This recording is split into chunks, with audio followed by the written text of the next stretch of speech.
Welcome back, everybody. This is Walk It Off, Talk It Off with Alex and Randy. Today's episode, we're going to cover the recaps of the week of May 3rd, I believe it was, and talk about all the big events, big things that are happening, lots of injuries around the league.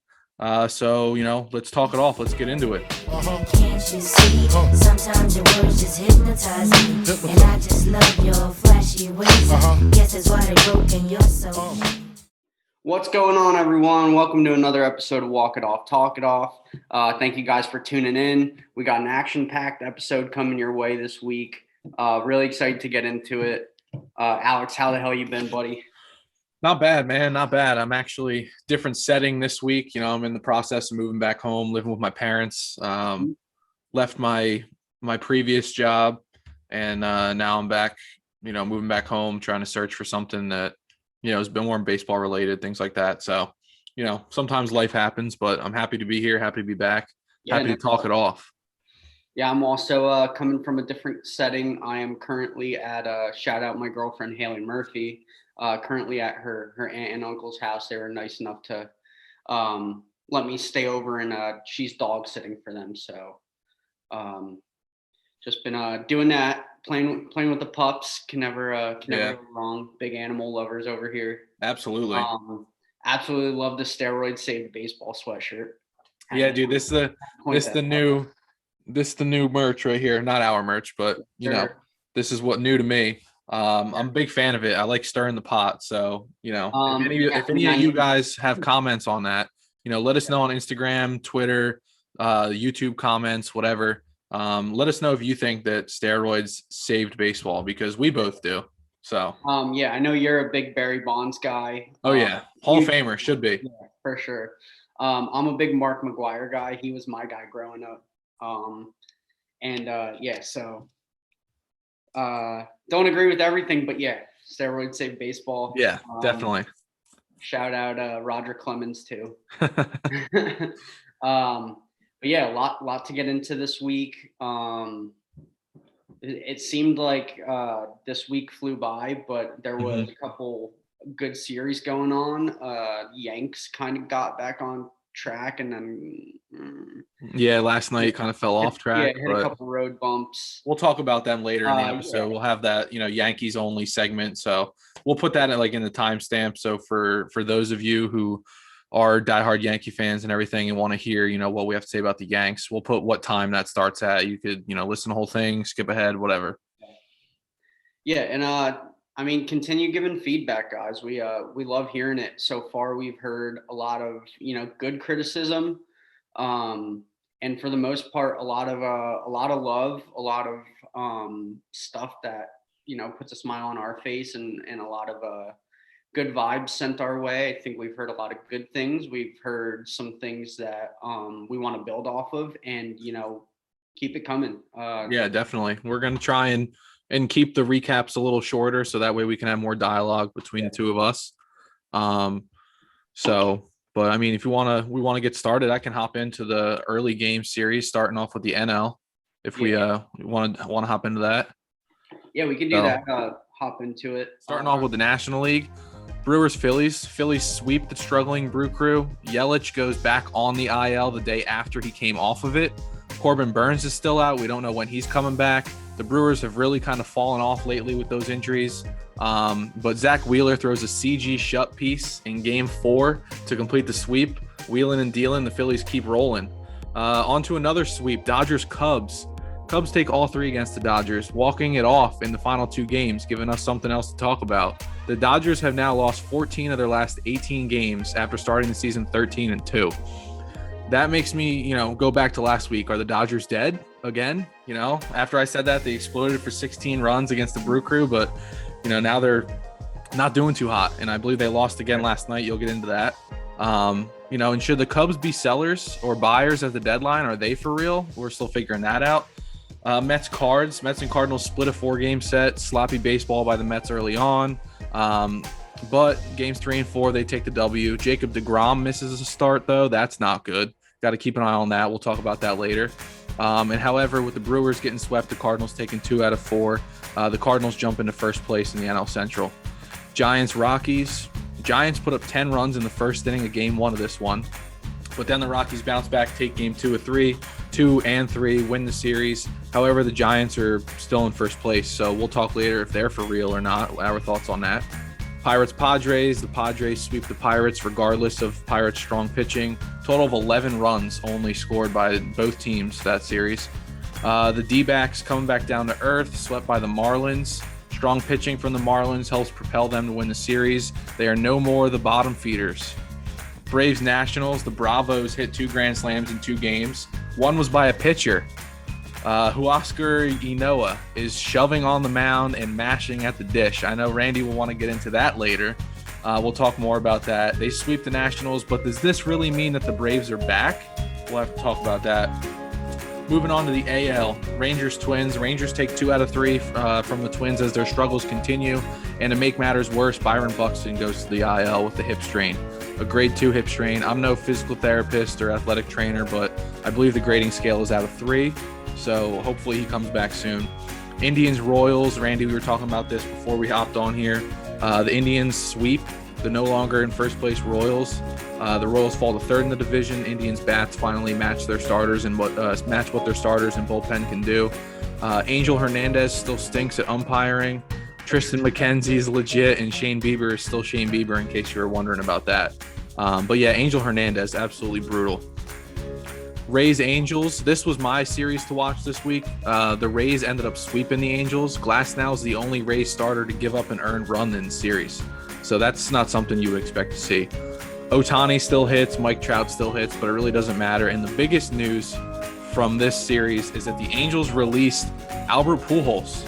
Not sure how we feel about that. We'll talk about that later. Arguably the greatest right-handed hitter of all time. Moving on from that, the Blue Jays and the A's. Marcus Semien returns back to Oakland, puts on a show. Series split 2-2, but Semien notches 4 hits in the final game, goes 7 for 17 on the series with a homer and a couple of ribbies. Orioles M's. This series was actually a little more competitive than you would expect it to be, a little more must-watch. Orioles take 2 out of 3. The big one in that is John Means throwing a no-hitter. I guess you could say a perfect no-hitter. Only guy that reached base was due to a drop 3rd strike. So we'll talk about if we agree with that rule or not. Tigers Red Sox. The Red Sox struggled game 2, losing in extras, but they take 2 out of 3 from the high school team that is the Detroit Tigers, and they stay in first place in the AL East. Surprising lots of people, including myself. I think if they can hang around until Sale gets back, they might be a force, as much as you don't want to see that. Astros Yankees, the final AL series. Yankees go for the sweep against the Stros. Altuve gets serenaded exactly how you'd expect him to be. But the Yankees lose on Cold Day, which always sucks, thanks to Altuve silencing the crowd with a 3-run shot off Chad Green in the 8th to help salvage the Astros, and the Yankees take 2 out of 3 there. The one interleague game we had, White Sox Reds. The Reds split this 2-game series with the White Sox, and they only scored a total of 1 run. Dylan Cease shoved in game 1. Tony La Russa forgot the extra inning rules in game 2, and the Reds walk it off 1-0. So we can talk it off thanks to our man, Jesse Winker, who mashes, by the way, in case y'all forgot. So those are the early week series. Anything that you want to get into, Randy? I want to go back to that the Angel Hernandez topic. Yeah. The only thing that guy's been consistent with over the years is how bad of an umpire he is. Absolutely, dude. It's terrible. It's absolutely horrible. Like, I don't know how he still has a job. I don't either. He had that one call that he had a bunch of calls. He stinks. But there was one I remember watching. I don't remember exactly what had happened, but Benintendi was on second base for the Royals. It was like a fly ball to the outfield or something like that. And I watched the video. I can't remember exactly what it was. I think like Benintendi wasn't sure if it got caught or something like that, and he tagged up or didn't tag up. I don't know. He should have been safe and like standing either on second base or third base, like no issues. But Angel Hernandez called him out for some reason, and there was like no evidence of anything at all. I don't know how that happens. I think he came out and said that he lost the ball like in the scoreboard or some shit like that. Like that guy has like his own set of umpiring rules. Yeah. And the fact that he just like sits there and takes it and like doesn't say anything or like thinks that he's like doing a good job is crazy. The fact that MLB still lets the guy umpire games from behind exactly. And even umpire in general. Get the guy out of here. Dude, I mean, put me in there. I'll be a better umpire than that. Like, Christ. Man, like, it's tiring to watch. It really is, dude. Guys go to play the game with Angel Hernandez behind the plate, and they already know that they're battling like an uphill battle. Mm-hmm. And then pitchers get on the mound from that point forward, and they're like, you're already basically taking the L because you're like, okay, I can't focus on my stuff and what works. You gotta, in the back of your mind, you got Angel Hernandez, like, how's he gonna be today? And that's not how it should be. And I know we're going to touch on it later, but speaking of Angel, let's focus on the Los Angeles Angels for a second. Yeah. The way that they sent Pujols off was a little weird to me, a little disrespectful. I agree. I mean, I get it. The guy, he's clearly not the same ball player he was. That comes with age. Mm-hmm. But, a guy whose first 10 years in the league was probably better than 95% of people's careers. Yeah, I mean, if it wasn't for Barry Bonds, he's a 3-time MVP. If it wasn't for Bonds, he'd probably be the MLB leader in MVP awards. Yeah. So the Angels given that send off. I don't know if it was a mutual thing. Like me and you talked about it earlier in the week. It might have been a mutual agreement. Yes. I was doing some listening and some reading, and it sounds like Pujols wants to play, but the Angels don't have a spot for him now because when Ohtani's not pitching, he's the DH. Yeah. And he's got, there's talks that he's going to win the MVP already.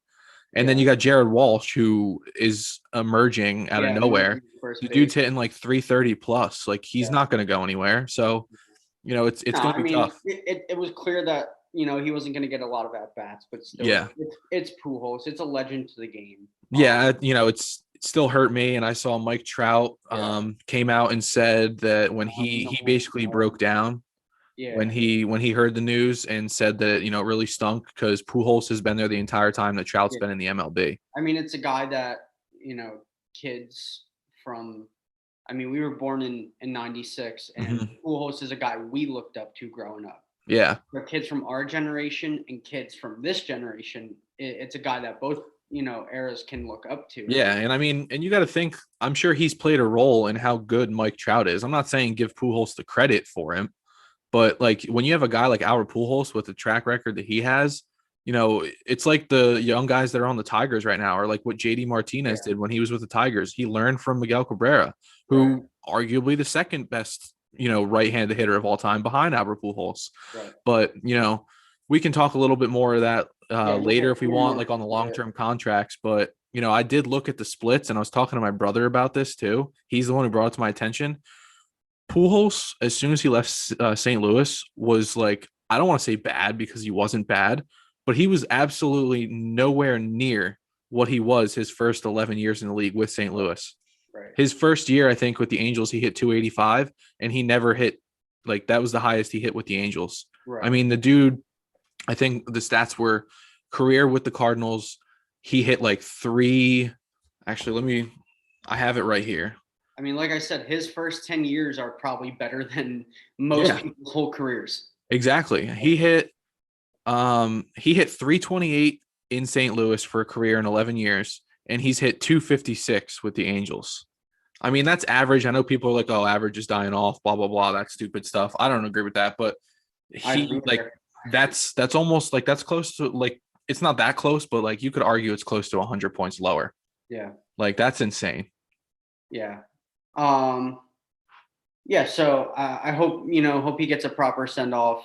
It'd be cool if the Cardinals somehow, I know they have Goldie over there playing first for them, but somehow I don't know. Maybe they give him like a 10-day contract or something. I'm not sure because you don't want him to go out that way. No. I could see him. I mean, he's going to have to go to an AL team somewhere. Yeah, and just be the DH. I mean, it could be kind of like what Miggy's doing right now with Detroit. Just go to a bad team and mentor the young guys and help them get better. Because there's nobody better to learn from than either Miggy or Albert Pujols. Right. I mean, a lot of good things going on there. A lot of action in the early series, but like Alex said, we'll focus more on that after we finish the recaps. Got a lot more coming your way for the the late week series. So I'll kick it off with the Yanks and the Nats. Series started last night. It was a mash off here between Eastern interleague teams. The Nationals mashed 4 home runs and crossed 11 runs to take game one 11-4 behind Corbin in the pen.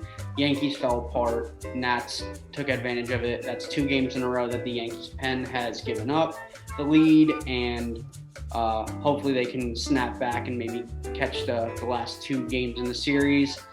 105 game today is Kluber Scherzer, so that should be a good one. And past years, that's something you want to watch. Right. And then game 3 of that series is Domingo Germán versus Joe Ross, who have both been pretty decent this year. So we'll focus more on that one. I'm sure if you check out our social medias, we'll be putting up something about that. Yeah, definitely. Next series we're going to go into is the Red Sox versus the Orioles. We've got a 4-game set here. Started last night, going to end on Monday. Game 1, Eduardo Rodriguez versus Matt Harvey. Sox powered through in game 1 with a big run fourth, including big 3-run home run shot by Bobby Dahlbeck. Erod gives them another strong outing, giving up 1 after 5. He's their ace right now. Sox take game 1 6-2, gaining ground in the East here as the Yankees fall last night. Yeah, they were first team to 20 wins. Yeah. Game 2, they have Garrett Richards going against Zach Lowther.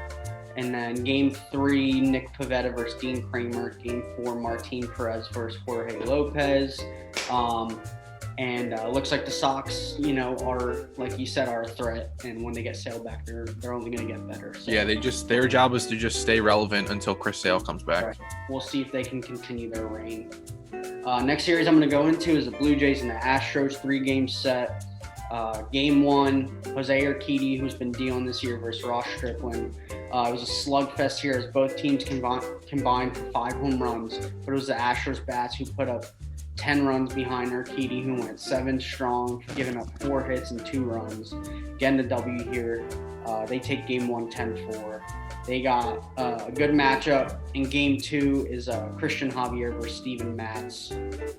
That should be a fun one. Looking forward to that. And then to wrap up that series, it looks like Zach Greinke and the Blue Jays haven't announced their pitcher yet. But game 2 tonight, going back to that, is at 7:10. So if you guys are a fan of those teams or just a fan of ball games, tune into that one. Should be a good pitching matchup. Next series I'm going to go into is potential for series of the week. In the AL, Rays versus A's, 3-game set. Last night, Rich Hill versus Sean Manaea. Manaea goes 7 no-hit. Michael Brousseau broke it up in the 8th, but Manaea dealt. He fanned 10, getting help from 2 late RBI knocks from Seth Brown, who in fact walks it off and talks it off. Mm-hmm. The A's take game 1 2-1. That was a dominant performance by Manaea, but he unfortunately didn't get too much run support. A's end up winning anyway. Game 2, we got Tyler Glasnow versus Frankie Montas. That's today at 4 o'clock. Tune into that one. That should be a good pitching matchup there. And then game 3 will wrap up Shane McClanahan versus Cole Irvin. Cole Irvin's been very underratedly good this year, so tune into that one. 2 hot teams, and the next game should be good. So then we'll go into White Sox versus Royals. It's a 3-game set there. Started last night.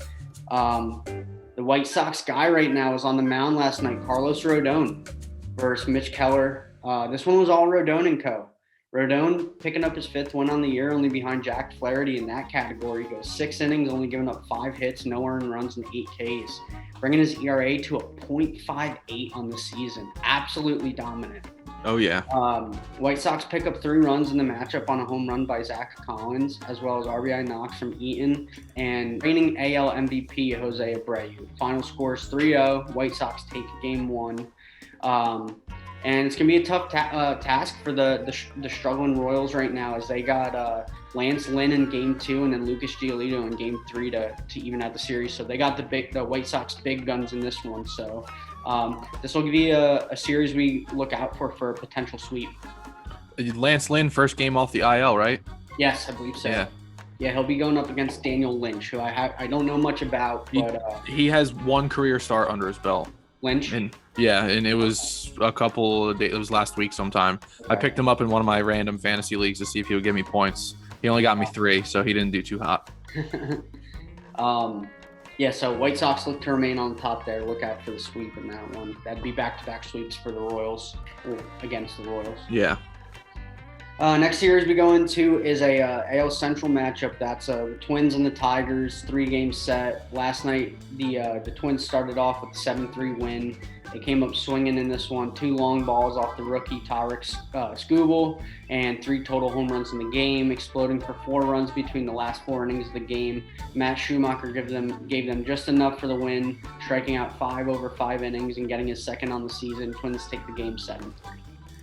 Going forward in that series, we got Game 2 today at 4:10. Tune into that. That's Jose Barrios versus Jose Urena. And then Game 3 is Kenta Maeda versus Matt Boyd. So it could be good pitching matchups there, but the Tigers continue to be among the worst team. I think they are the worst team in the league right now. Oh, yeah. I don't think they're even in. I think they have 7 wins on the year, something like that. I'll find out right now for you. The Tigers are 9-24. 9-24. 9-24 with a -72 run differential. Yeah, so they continue to struggle and be among the worst teams year after year. So we'll see what they can do to improve going forward. I know they got Casey Mize, obviously, is their young stud. Yeah, I think the future is bright for them. Yeah, future's bright for them. Right now, it's not looking too hot. So look out for another sweep there for the 20s. And then I know Buxton went down, so that's a big loss for them. But yeah, that series should be a good one. Angels versus Dodgers is the next one I'm going to get into. If the Dodgers were hot, I'd say this is one of the most exciting series out there. The battle of the LA teams, but the Dodgers stink right now. Yeah. They're 2? I think they're 2-8 in their last 10.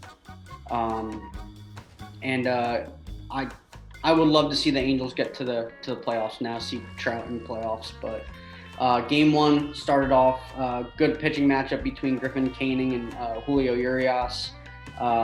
Angels bats were hot. Among the hottest was David Fletcher in this one. He drove in 3 runs on 3 hits and 5 at bats. Also scored 2 runs on the night. Ohtani continues his MVP season. I mean, what can't this guy do? He drives in 2 more in this game on 2 knocks. He's doing it all. Griffin Canning picks up his 3rd win, giving up just 1 of 5.2, and the Angels take Game 1 9-2. Game 2 in that series is tonight at 9 o'clock. Dylan Bundy versus Clayton Kershaw. Tune into that one. Should be a really good one. And then Game 3 is Jose Quintana versus Trevor Bauer. Dodgers are, like I said, now 2-8 in their last 10. So I don't know what's going on with them. I know, like you mentioned, we said, are they dead? And then they put up 16, and then it feels like they went right back into that grave. Yeah, So, the stat I gave earlier, they've lost 14 of their last 18 since starting 13-2. That includes the loss last night. yeah. So, Yeah, tough stretch for them. But they got Kershaw and Bauer coming games 2 and 3 in that series, so that should be something to look out for. definitely. So next series we'll go into is Mariners versus Rangers, 3-game set. Game 1, Chris Flexen versus Mike Folty. Back and forth game here, but the M's get timely hitting from Mitch Haniger as he gets a go-ahead knock in the 7th to give the Mariners a 1-run advantage. Chris Flexen gets the win, and Kendall Graveman, with his 0 ERA on the season, comes on for his 4th save on the year, and the Mariners win it 5-4.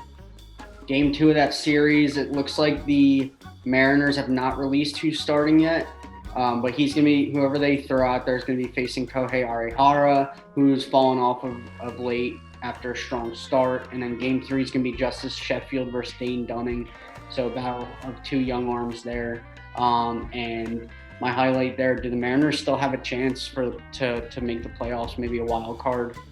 Yeah, I mean, they're in second place. Yeah, they're in second in the West. So yeah. Moving forward, we have National League East matchup, Braves versus Phils. 3-game series here. Charlie Morton versus Zach Eflin, Game 1. Zach Eflin's been phenomenal this year, and it's all Phils in this one, as Charlie Morton doesn't even get through the first. He gives up 6 unearned runs. Kutch, Realmuto, and Bohm driving 2 each in this one. And Zach Eflin continues to shove this year, giving up just 2 and 6.2 innings of work in this one. Phils win this one 12-2 in blowout fashion. Game 2 could be a matchup to look forward to is Ian Anderson versus Vince Velasquez. That's at 7 o'clock tonight. And then Game 3 tomorrow at 7:08. Huascar Ynoa versus Aaron Nola. That is a game to look out for, as both pitchers have been throwing extremely well. And so pay close attention to that one. Ynoa has been dominant with his arm and with the bat, like you said before, Alex. So that should be a good series there. Yeah, see if he can make it 3 starts in a row where he hits a homer. Home runs, yeah. Mets versus D-backs is the next one we'll go into. Game 1 last night, David Peterson versus Zach Gallen. Zach Gallen's been phenomenal this year. D-backs come out hot in this one, putting up 4 runs early, but the Mets chipped away, getting to Zach Gallen a little bit. Francisco Lindor ties this game in the 7th with only his 2nd home run on the year. He's been struggling, but it's good to see him getting back into it. This game saw extra innings, though, as the Mets walk it off and talk it off on a fielder's choice by backup catcher Patrick Mazeika. And that was his first game at Citi Field. So welcome to the Mets, welcome to Citi Field, Patrick Mazeika. Pete Alonso crosses the plate, and the Mets win it 5-4. Game 2 of that one, right now the Mets haven't released who's throwing, but they're going to be facing Merrill Kelly. That's at 7:10 tonight. And then Game 3, Jacob deGrom Day. He's going up versus Riley Smith. That'll be good to see him back out on the mound after his last outing was skipped. Or not skipped, definitely. But he missed it with that whatever side soreness or something. Right. And then a note that I added was, can the Mets stay consistent and win the East? I mean, they definitely have a chance. The NL East hasn't been that great this year. I think it's going to be between them and the Phillies at this point. The Braves kind of stink. Braves aren't looking great. Yeah. And then what will we see from deGrom on Sunday? Obviously, he's been dominant this year, but coming off a missed start, can the D-backs get to him? Yeah, a lot of rest too. So who knows? Some guys can't handle all that, or not can't handle. Right. They don't enjoy all that rest. Some guys are used to their 4 or 5 days off, and then the pitchers are creatures of habit. So. All right, and then we got another NL battle here between the Marlins and the Brew Crew. Game 1, Trevor Rogers. He's been on fire. He continues his nastiness in this one as he owns a 1.89 ERA on the year after this game. Rookie of the year, potentially, Trevor Rogers. He gets help from Jesus Aguilar on an RBI double, who continues to mash baseballs this season. And Hassan Diaz grand slam. Marlins stay hot, and they win this one 6-1 as they have now won 4 in a row. Game 2, Marlins haven't announced who they're throwing, but they're going to be facing Adrian Hauser. That should be a good one. Game 3, Sandy Alcantara versus Eric Lauer. So we'll see, who comes out on top in that series. Should be a back and forth matchup there. Yeah, Brewers are struggling. Marlins are hot right now. Yeah. So. All right, next series we're going to go into is another NL Central series right here between the Pirates and the Cubs. First game was last night. We had Trevor Cahill versus Zach Davies, and the Cubs steal Game 1 here after a great 7 innings on the bump from Davies, who went 7 strong, giving up 5 hits, no runs, and just 1 walk. Jock Peterson picks up 3 hits and an RBI in this one, and Rex Brothers comes in to close the door as the Cubs win it 3-2. The Pirates scored 2 in the 9th, but they fall short there. Game 2 in this series will be Will Crowe versus Trevor Williams. That'll be today. Game 3 tomorrow, Tyler Anderson versus Kyle Hendricks. And Kyle Hendricks has been struggling this year. I think he has like a 6 ERA. Yeah, it's not been good for him. No, he hasn't looked the same as in the past couple years, where he pretty much can just pick a spot and hit it. Yeah, he hasn't been much of the professor lately. No, exactly. So we'll see how that one pans out. And then we got the Cardinals and the Rocks out in the NL. 3-game set that started last night. Jack Flaherty on the bump. Jack Flaherty owns the night here, picking up his leading 6th win. We're both big Jack Flaherty guys. It's good to see him throwing the ball well. Absolutely. Love Jack Flaherty. Yeah. He goes 7 strong, 3-hit innings, giving up none and striking out 6. He also added a solo shot of his own. Attaboy, Jack. First of the career. Yeah, keep it ripping. Harrison Bader adds on and he helps out with the 2-run shot, and then Dylan Carlson and Paul Goldschmidt add RBI knocks to give the Cards a 5-0 win in Game 1 of this 3-game set. The Cards are hot, man. Mm-hmm. That NL Central is it's looking like it could be theirs. Yeah, and yesterday too, I saw it was Austin Gomber, I think, started for the Rockies. He was the main piece in the Arenado trade. Yes, he was. Yeah. So it was funny. I mean, I want Nolan to go back to Colorado, see the ovation he gets, but revenge tour for him. Right.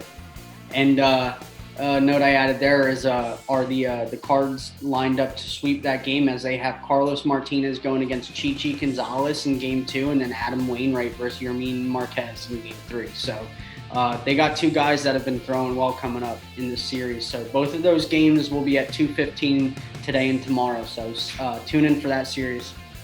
Should be a good one. And then out west, we have one of my favorite series this year, and continues to be a good one, is the Giants versus the Padres. We'll wrap it up with this one. It's a 3-game set. Last night, Anthony DeScalfani versus Blake Snell. Both guys have been shoving this year. Great pitching matchup here. Starts with a Buster Posey home run to get to Snell. Snell gives up 4 runs over 4.2. Not very Snell-like, but it turns into a homer fest. The Padres tie it up at 4 on a pair of 2-run shots by Trent Grisham and Eric Hosmer. Hosmer's been raking this year.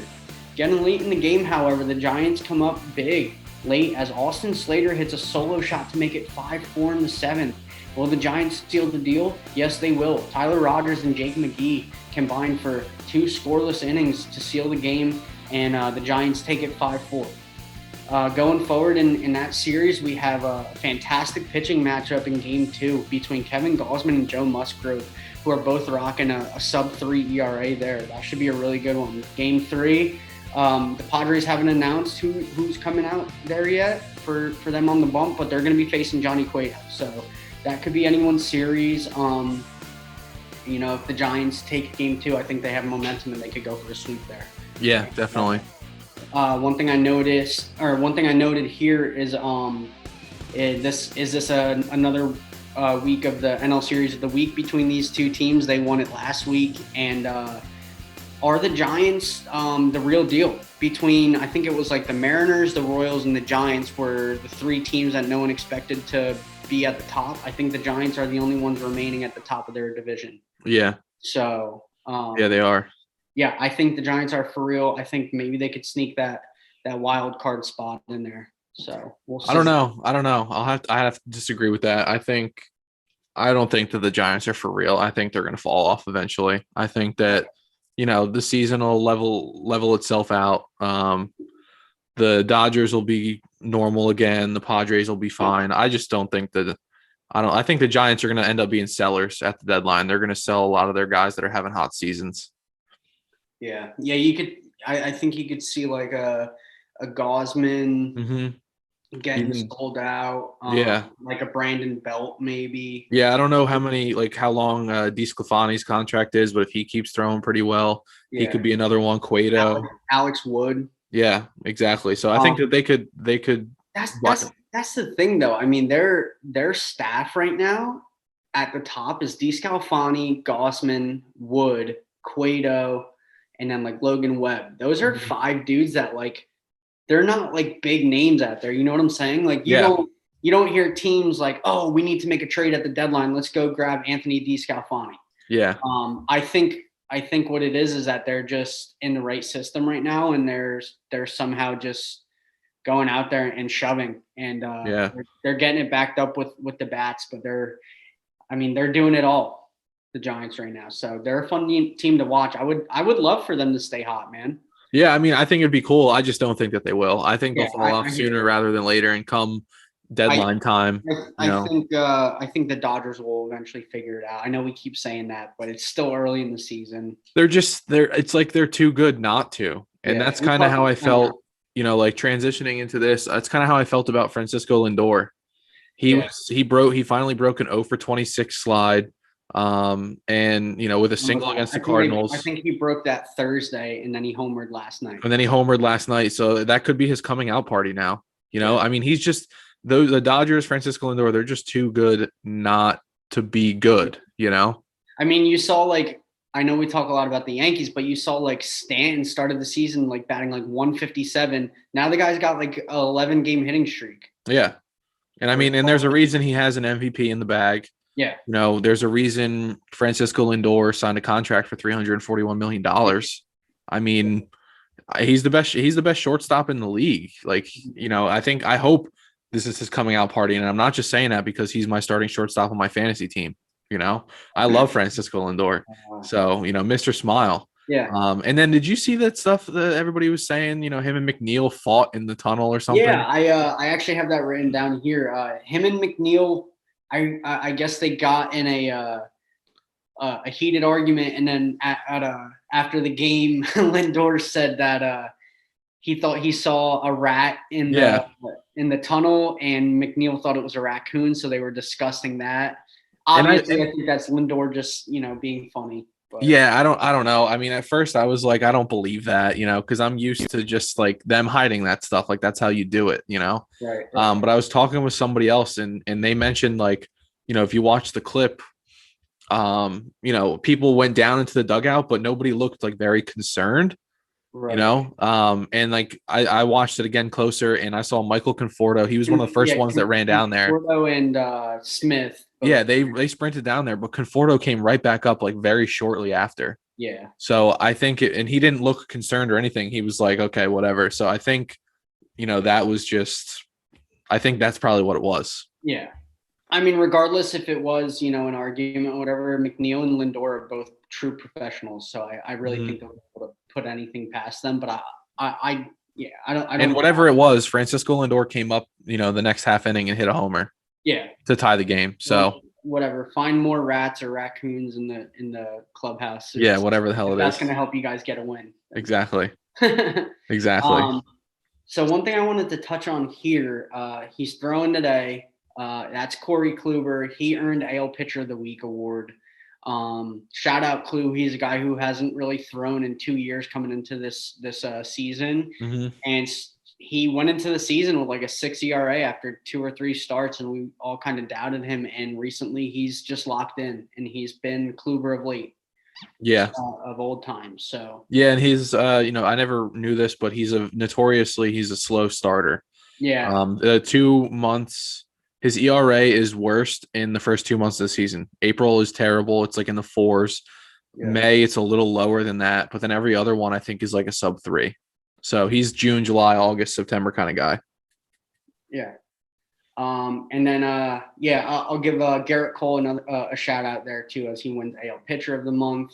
Again, we're big Yankees guys, as you guys know. So it's fun to see our 1 and 2 there getting rewarded for. Definitely. And it's the first time as well, Pitcher of the Month, DeGrom got it for the NL.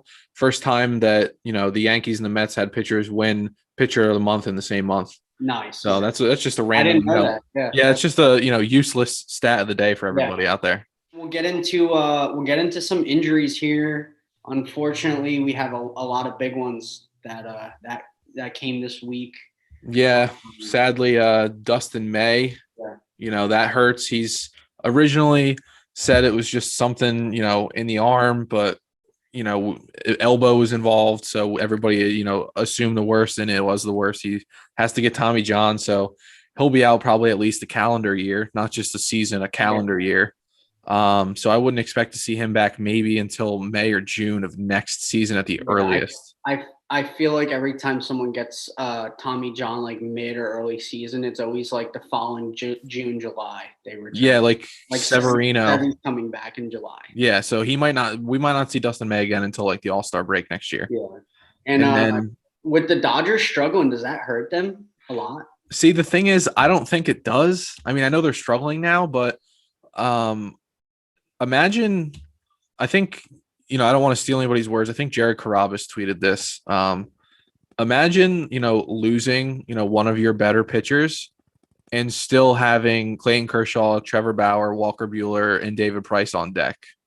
Yeah, like, and Julio Urias. Yeah, and that's just those 4 right there. Like those are guys that have either won the Cy Young, exactly, or they are going to at some point. Walker Buehler is going to, but like Clayton Kershaw's got like 8 Cy Youngs. David Price has 1. Yeah. Bauer won it last year. Like, yeah, let's Let's Dustin not May. forget everyone there besides Bauer has won at least one World Series. Price has won what, two?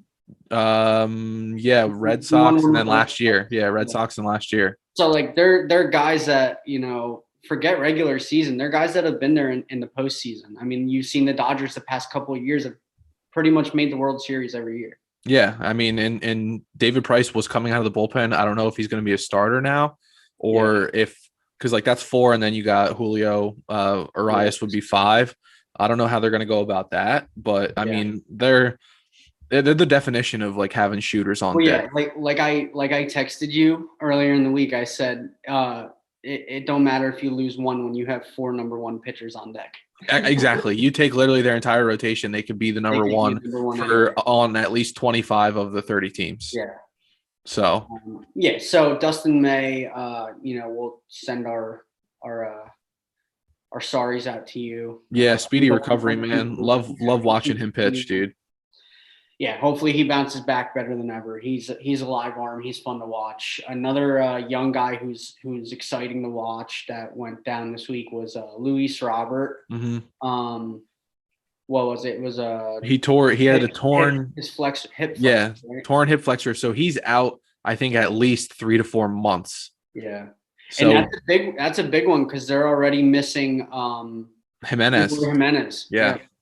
So we might not see either of them until the playoffs if the White Sox can hold on and make it.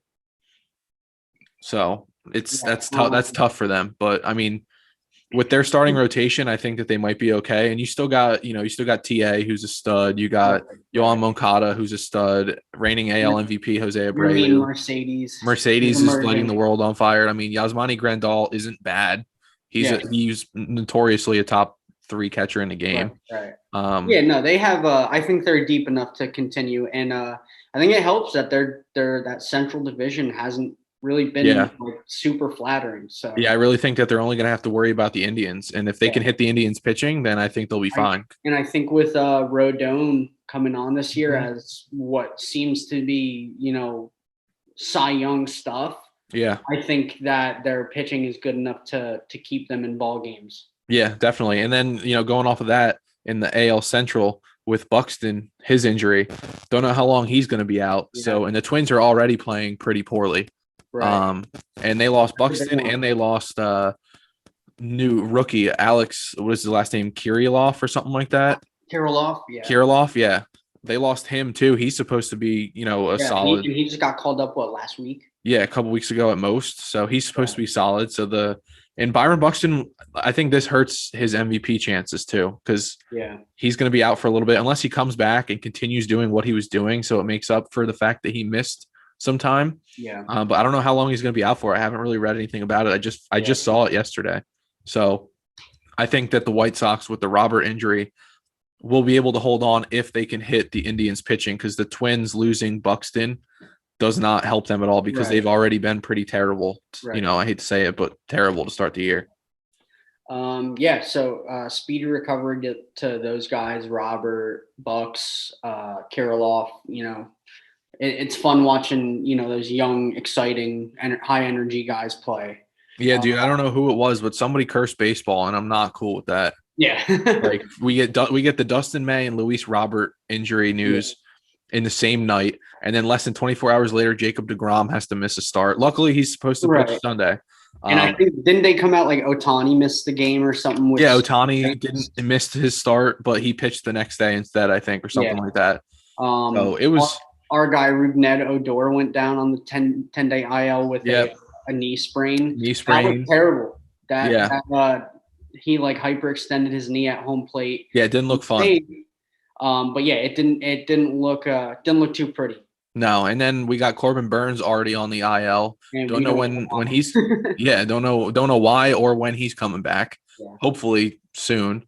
And then Chris Paddock, same thing. He's been out for COVID, right? I think it was COVID. I think Burns is COVID too, but they haven't said anything. But the Padres confirmed Paddock had COVID, so we need him. We need the Cowboy back, or the Sheriff, whatever his nickname is. Need him back too because he's fun to watch. But on the bright side of that, Dinelson Lamet did come back. He pitched the other day, I believe. and only 2 innings. That was the plan, but he left with forearm tightness his last start. So that's not good. Usually you think that leans to Tommy John. So it was good to see him back. So, we might not be all bad. Yeah. Yeah, so that's there might be a couple that we missed around the league, but for the most part, those were the big name injuries. Wishing all those guys speed recoveries. Yeah, and moving on from that, we had 2 no-hitters this week. I know you pitched in high school and everything, and you love watching guys shove, but I kind of wish that they would bring back the juiced balls. I'm tired of 800 no-hitters in the first 2 months of the season. And I think the common fans might see that as well. Like the common folk, they want homers. I think you and I, we can sit here and we can watch, Wade Miley throw a no. We can watch John Means throw what should have been a perfect game. We'll get into that. Rodon throw no. Musgrove was the other one. I think that's all 4. In the first 2 months of the season. Like I enjoy it, but at the same time, if we want to grow the game, like I think we're gonna have to start hitting some more home runs. Yeah, I mean, there's been 4 already this year, like you said, and I think that the reason that there's not as much hype around them anymore is because it seems like every year there's a handful of no-nos being thrown. Yeah, it's weird. I mean, Giolito threw one last year. Yeah, I think there was more than that. I don't remember, like being younger. I don't remember there being as many. I remember it being like such a big thing, Yeah. I remember watching Mark Burley's. It was perfect game. Perfect game. Yeah. That was like breathtaking. Like him making that crazy play, and then between the legs. I think it was. I can't even remember who was out in the outfield at the time. Like robbed that home run or whatever it was, or made. Dwayne Wise. Yes, Dwayne Wise. Yeah, Dwayne Wise. Crazy catch to save it. Like that was like the epitome of like, holy crap. Yeah. You don't see this shit. See, and this poses a question to me. Is it that the pitchers are just getting like that much better? Like, I mean, the game has grown, we're not going to see like, as a Yankee fan, people might hate me for saying this, but congrats, Babe Ruth. You were able to hit 717 homers off, my grandfather, throwing 75 to 85. Yeah, exactly. But now dudes are sitting like upper 90s. 101. And you got the spin rate stuff with the technology, and guys are making the ball spin tighter. So that means that they're breaking more. Hitting is probably the hardest thing to do in sports. Yeah. And the pitchers in all sports, and the pitchers getting better and throwing harder and everything does not help that whatsoever. So, I think, is it, are the pitchers just getting that much better, or is it because of the baseballs, do you think? Like the non-juiced baseballs? Yeah, I personally, I don't know. But, I mean, if you look at those 4 guys that have thrown it, like Wade Miley doesn't sit in that 98 to 100 category. That's true. He doesn't. Yeah, that's true. Musgrove's a dude whose career was, like, rotting in Pittsburgh. And as everyone else's is. He came out and threw his. So it's like, I don't know. Maybe the hitters just, like, I don't know. It baffles me. I mean, Rodon, too, like a guy who's dealt with injuries and has never been consistent, comes out, and that dude's 5-0 with like a point. What I say, 0.78. Yeah, something like that. And a no. I mean, I don't know. Maybe it's the unfamiliarity with these guys, or do we think it could be these foreign substances that MLB is taking balls out of games for? Do we think that that's giving them some? But at the same time, though, like if you don't watch baseball very closely, I can tell you right now, pine tar is not illegal. Pine tar is legal. Guys, hitters use it on their bats. And if you go around the infield, you talk to the catcher, you talk to the outfielders, first, second, third, short. 9 times out of 10, those guys are going to have pine tar either in the webbing of their glove, like in the palm, or on their glove, because that helps them get a grip on the ball so they can make the play or make the throw. It's not an illegal substance. So I think that pitchers are just kind of getting a little smarter and figuring things out. So I think MLB is taking this whole, we're going to test these balls and do research on them to see, the limits that they're going to allow it to go to. Yeah, definitely. No, I don't think anybody's cheating. I think that's part of the game. Like pine tar is a legal substance, so why not use it? And then there's things too, like you throw to the catcher, he's got pine tar all over his glove. or on his hand, he throws it back to you. Like, it's going to get on the ball. Yeah. So, yeah. I mean, it's bound to happen. yeah. You're bound to come in contact with Yeah. it. So I think it's a combination of everything. Like, the pitchers are getting that much better. Like, the pitchers are incredible nowadays. Yeah. The hitters aren't getting worse. Like I said, the pitchers are just getting better, and they're getting smarter. But I do think that the dead balls kind of has an effect on it too, because we went from 2019 seeing like the most home runs ever by a large margin to, not basically. So what else we got here? Talk about the no-nos. I kind of want to talk about the long-term contracts. Like, what are your thoughts on the long-term contracts? Personally, I think you could go without them. It's kind of like it kind of falls on the team. I mean, if you want to throw it the 13-year contract to Tatis or whatever, like you're having a dude for 13 years and like, God forbid anything happens to him or Yeah. like that's a dude you got to pay. Yeah. I mean, and if it doesn't pay off, you look like an idiot. Yeah. But if it does pay off, you look like a genius. Mm-hmm. Do you think that they're bad for the game? I don't know if it's bad for the game. I put it like this. Lindor, like you said before, probably the best shortstop in the game. Yeah. That dude in Cleveland, I mean, he ignited their offense to the playoffs for a few years in a row. And he did it off of a shit salary. Yeah. Like he earned his due. And then definitely. The Mets picked him up. They gave him that big old contract. Whatever. He hasn't panned out to be what he is what he usually does so far. But you got the guy for what? 7 years, 8 years? I think it was 10. 10? Yeah, 10 I think years? so. I mean, who knows if it's going to pan out or not? I don't think it's bad for baseball. I think if anything, it's kind of setting an example to other players. Like, you want this big payday. You want what Trout and like Bryce Harper, Garrett Cole have. Mm-hmm. Perform. Yeah, and I mean, I don't hate the guys getting their money. Like I think, listening to a bunch of different podcasts and researching like how crappy the minor leagues are and things like that. Like, I want guys to get paid for what they do. So I'm not against like these guys getting money. And it's also good, like these players, they get job security. Like, you have 10-year deal. Like, if you get hurt, like you have your security, all that stuff. But I mean, there's a lot of examples of like these bad, like long-term deals. And I don't know if it's hurting the game, but my opinion is I don't really like them.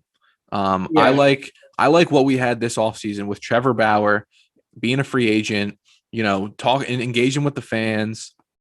And I just think like I like the big name free agent things. Like I love that when Machado and Harper were free agents. Well, where are they going to go? What are they going to do?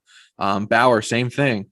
And these guys 10-year deals. I mean, they'll be in their mid late 30s. Close to 40. Yeah.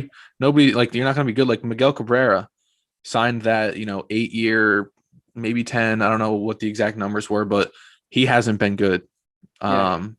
Our Pujols is the same thing. Like, but I understand it. It could work both ways because, like, if Pujols doesn't sign that 10-year, $253 million deal, he goes to LA for like 3 years. He's not going to get that much pay afterwards because he did not have that great of a career with the Angels. And his career gets cut down there. And instead of playing 20 to 22 years, maybe he only plays like 13 to 14, which I don't want to see. I love Albert Pujols. Exactly. I love Miguel Cabrera. But I think that, the whole, like, you want that money perform kind of thing. I agree with that. And I think that if guys do perform, like, I want to see them in the free agent market, every 3-4 years. Right. Like Tatis signs a deal, a 4-year extension. He's, I don't know, how old is Tatis now? Like 22 or 23? Yeah, I think he might be 23 or 24. But regardless, still young, very young. Yeah. He's He's 22. So say he doesn't sign that deal, or like Soto, same thing. He's 22. Say they sign like a 4-year deal. Those dudes are 26 years old when it's up. And Right. I mean, that's prime time for them. Like, I would love to see them hit free agency and all the teams just go after them and bid, even if they re-sign with the team that they are currently with, I just think that would draw so much more interest from outside fans. Like, oh, like Fernando Tatis Jr. is a free agent. Like, I don't watch baseball much, but I know who he is, and he's Yeah, good. exactly. Like, let's go in there. It, Mike it, it'll Trout, almost, free it'll agent. almost be like the LeBron going to South Beach type of thing. Exactly. I don't want a whole, the decision. I'm gonna take my talents to South Beach and play with the Miami Heat. Okay, LeBron, nobody cares that much. But like, I want to see those guys like Trevor Bauer this year. I don't want him to wait out the whole time. Yeah. But I think it would be fun, because it keeps everybody guessing and it just keeps people engaged, which is what I think, that's what Bauer wants to do. That's what everybody wants to do. But I mean, I'm with you on that one. I'm all for the big reveals and stuff. There's one signing that I will say that I agree that I liked it, and that's Garrett Cole, because I can't wait to watch the guy pitch for us for another 9 yeah, months. yeah, and I understand that, because like if he's good, this year, next year, and then 2023, and say that was the end of his contract, well, we're gonna be like, well, like, we want, like, come back, dude, don't leave us, come back here. But I think that's the only downfall you could see is that, like, the dude's going to be like 38 years old when his contract's up. Yeah, I mean, or 39, something like that. Yeah, But, and I don't want to say that, like, these, if you didn't sign a long-term deal, like some of the smaller market teams can pay, because there really is no such thing as a small market team. Like, all of these teams have money, they just don't want to spend it. yeah. Like, the A's not paying Simeon was a load of garbage, because their owner or president, his dad is like the CEO of Gap. Like, the dude founded the clothing store Gap. Yeah. Like, they have money to spend, So one other thing we're not looking into is the player side of it. Like, these guys have families and stuff. They want the job security, and I don't blame them for that. I mean, Right. like, good for them. Like, Tatis signs a 13-year deal. He's making however much a year. Like, I'm Right. all for it. Like, good for you, Tatis. It's not only job security, though. It's security for your family. Like, Yeah. you don't want to be moving from Oakland City to city, yeah. Toronto to Los Angeles within like 4 or 5 years. Like, it's a lot on your family, especially definitely. kids and stuff. Well, that's what Bryce did when he signed his contract, 13-year deal, no trade clause. Yeah. He wants to stay in Philly the rest of the remainder of his career. He doesn't want to move anywhere. Right. So, no, that's definitely true. I just wish I want more excitement in the free agency. That's why, like, this offseason should be sweet, because we're going to have Correa, we're going to have Rizzo. I believe Bryant, will have Story, we'll have, not Lindor anymore. Corey Seager is another free agent. So, like, there's going to be a big shortstop class. Even if Correa goes and re-signs with the Astros for the rest of his career, I don't care. Like, I just want to see teams bid, like, oh, Correa got an offer from, like, the Mariners to come play shortstop, or he got an offer from an NL team like the Reds. We want you to come play shortstop for us. Like, I just think it would be cool to see where guys could end up. No, I hear you. So, and I do think, like, maybe we'll see some big blockbuster trades. That's what I was going to say. Like, the Cubs, I think the Cubs are going to end up trading Rizzo and Bryant before the season ends. At the deadline. Yeah, at the deadline. Okay. I think so. Because I don't think that they're for real. Speaking, like, with the Giants, they're not for real. The Cubs aren't for real. They're going to sell everybody that they can. So, all right. I mean, definitely good discussion there. One thing I wanted to ask you is, what are you thinking for series of the week? We'll do AL and NL. So the previous series of the week, like the early week thing, one that I really like to watch, and I believe I said on the recap, was the Rays and the Angels. I wanted to see that. I like Glass now. I thought that would be a better series than it actually was. The Rays came in and they swept. But, good for the Rays. They're a solid team. I just want to see the Angels be better. So that was my early one. But for the weekend, I was looking around, and obviously Giants Padres sticks out. There was one other one.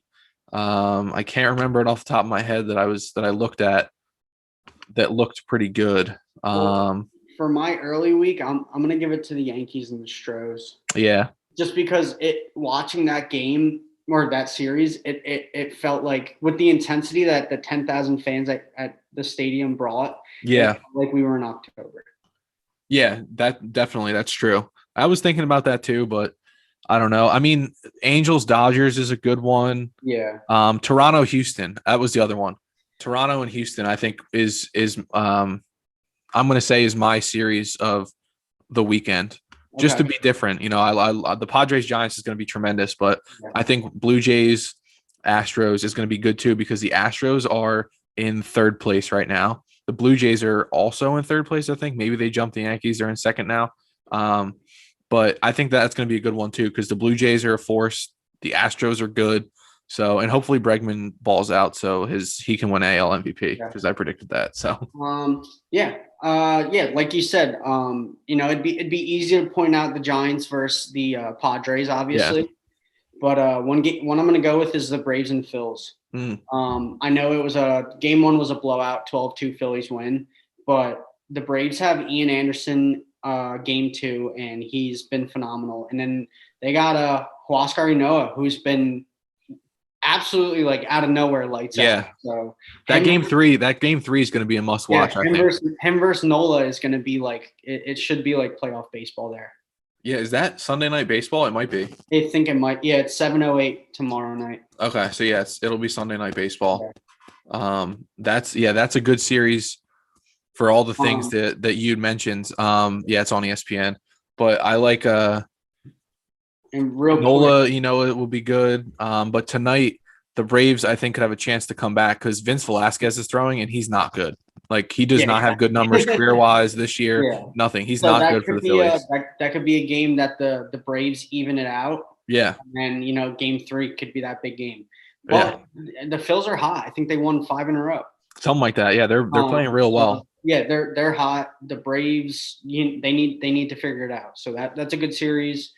I just looked on my phone. The Yankees are in a rain delay right now. Yeah, I saw that too. So any Yankees fans out there, obviously we're recording this Saturday. It probably won't be put out till tomorrow. But let's hope that game gets played. I know we're gonna see some weather here most of the day, but yeah, we'll see if that game gets played. But on a brighter note with the Yanks, you know, this will probably be the Yankees only segment here. Luke Voigt should be coming back Tuesday. And our guy Miggy Andujar came back. I don't know what are they going to do with him when Voigt comes back. Well, with I mean, I know Gio didn't play last night. He was available off the bench, but with you know Odor down for at least 10 days, you know it could be an option to maybe move Glaber to second, Gio to short, and Andujar to third. Yeah, I don't know if they really have him playing third much though. I think he's been a lot of left field, first base. You could throw him. You could keep him on the team. Send Mike Ford down. Let Voigt come in. Send Ford down. Because then you'll have DJ to play first. You can have Andujar to play first, but you still have Frazier and Gardner, and you can put Andujar in left field if he hits, because it's not hard to hit better than Clint Frazier and Brett Gardner are. So and Andujar had 3 home runs in his first 3 games at AAA Scranton Wilkes-Barre. So yeah, I hope it keeps up. I mean, the talent gap between AAA and MLB is so huge, like pitching wise and just talent in general. So it's tough. That's why I always get confused when people are like, oh, he's raking. Like if Luke Voigt rakes in AAA, that's fine. Like, you know that he's going to rake in the MLB. Exactly. But like when guys like Andujar who have struggled in the bigs after his rookie year, I mean, I think it's tough because I also saw that his third home run, I think he had 2 in one game, but his second one on that day was against a position player. So yeah, because they were blowing him out. Yeah, it was like he hit one off friendly foe, Stephen Tarpley. I saw that. And then he hit another one off because a position player because it was like 11-3 or something. Yeah, it was a high scoring. Yeah. Yeah. So I don't know. We'll be getting some manpower back with Voigt. So what do you like? What would you say? Like, what are you looking for? You know, what's your? I guess you could say what to watch for like the rest of the series and coming up next week because we do go to Tampa Tuesday, which is when hopefully Voigt's back. What to watch for? Well, first off, it's nothing to do with the team. I'm going to say this out to the Yankees fans. Slow your roll. take a deep breath. And I said it to you this morning. Yeah, you did. Yeah. You went back. Oh, same old Yankees. Yeah, I was talking shit. It's 2 games. We're still, I think we're still 7-3 or 6-4 in our last 10. 30 games into the season. It's the bullpen's been locked down all year. It's 2 games that they blew it. We're finally hitting. Stanton's the hottest hitter in baseball right now. We're getting Voit back. Anything to look out for is just, I would say, continuation of the dominance by the starting pitching.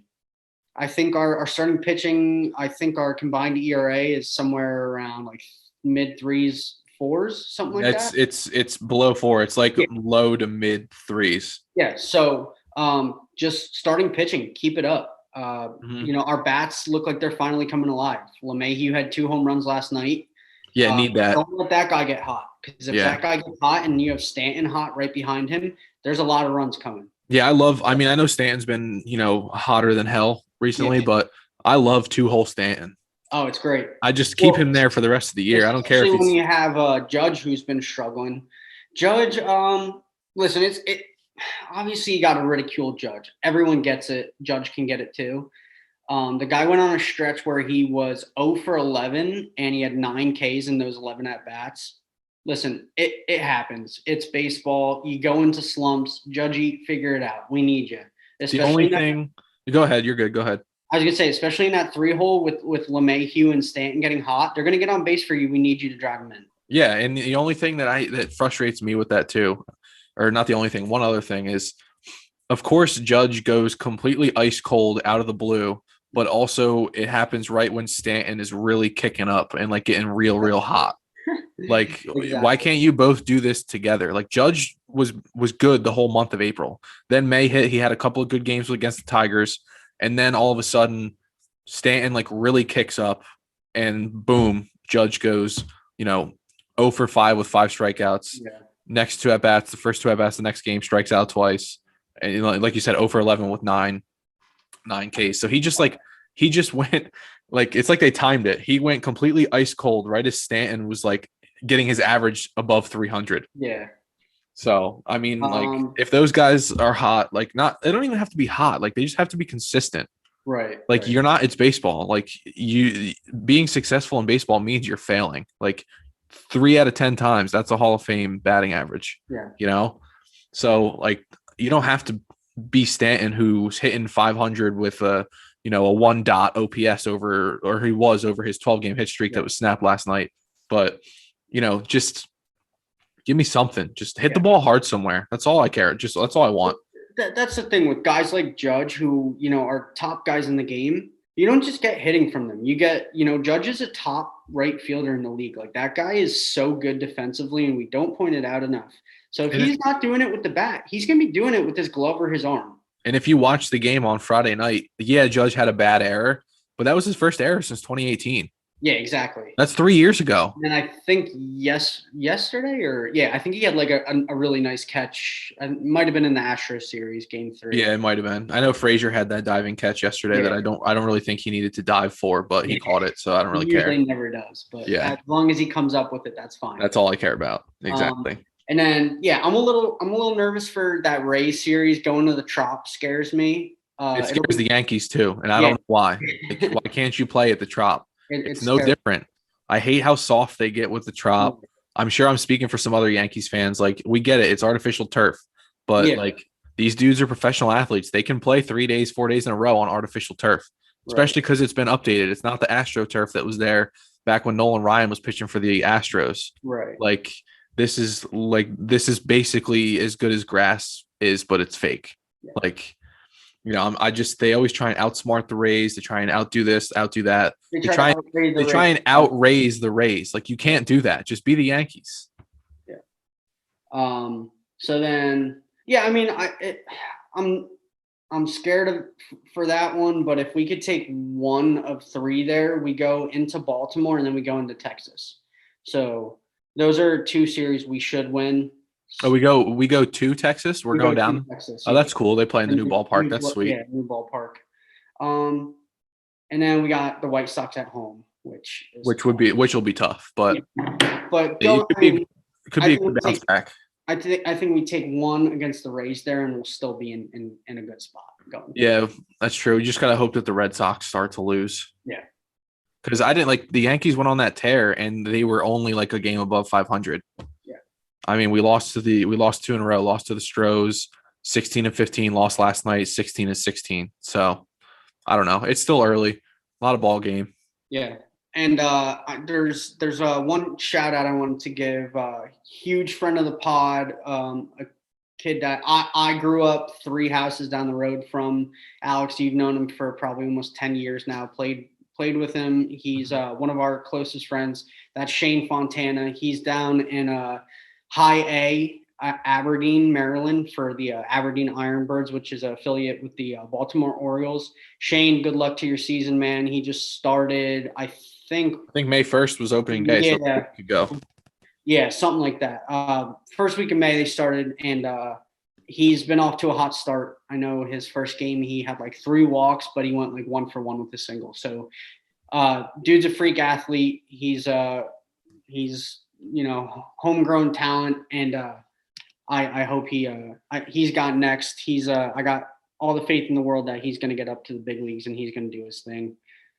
So yeah, he's a family member, so obviously we'll be rooting for him. I mean, he's a center fielder. For those of you who don't know, what if you want, I mean, Randy could put it on the screen, but we'll put it in the description. His Instagram is Shane Fontana 7. If you want to give him a follow. Yeah, definitely. Graduated from Lynn University in 2019. Tore it up down there. Got drafted by the O's. Ran through rookie ball and low A and regular A. So now he's at high A. Yeah. He's coming out for sure. So I hope he keeps it up. He's a bona fide stud, and in that farm system, all you hear about is Adley Rutschman. Watch out for the name Shane Fontana in the near future. I think he's going to be up there, and like I said, he's a stud. He's a 5-tool player, and he's fun to watch. Yeah, definitely. Hoping for the best for him, man. Yeah. That minor league life is god awful. So yeah, no doubt. To the bigs as quick as possible. We're gonna have him come on the pod too, so you guys will get firsthand insight from Shane what minor league life is like. Yeah, I'm definitely gonna ask him about all that because I've done some research on it and I've heard some people say it's like poverty type stuff. Like it's not good. Got to work. Like I know last year they didn't have a season, so Shane was working for Amazon delivering packages just to get by. Like so. So yeah, look forward to having him on. Look forward to following his season. But yeah, I mean, if we want to wrap it up here, Alex, I think we got a lot. Yeah, I think we got everything. I think we're good. Yeah. We'll be back again next Sunday. We'll try and get this out Sunday, May 9th. It is Mother's Day, so if not tomorrow, it'll be out Monday. The latest. But happy Mother's Day to all the moms out there too. Yeah, all you moms out there that are my mom, Randy's mom, help supporting the pod, our friends' parents who I know. You guys are the rocks of the family, and you hold it down. And absolutely we here without you guys. So happy Mother's Day to all the moms out there. Absolutely. But yeah, that'll do it for us this week. Like I said, it should be out either Sunday or Monday. We'll be back again next weekend as well.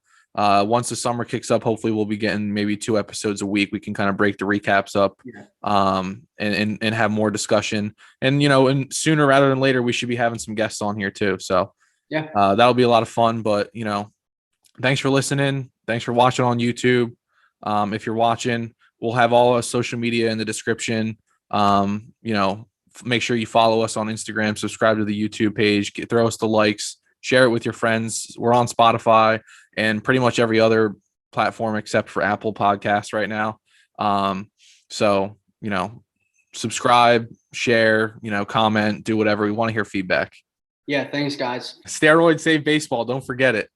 Biggie, biggie, can't you see? Sometimes your words just hypnotize me, and I just love your flashy ways. Guess that's why they're broken. You're so fake.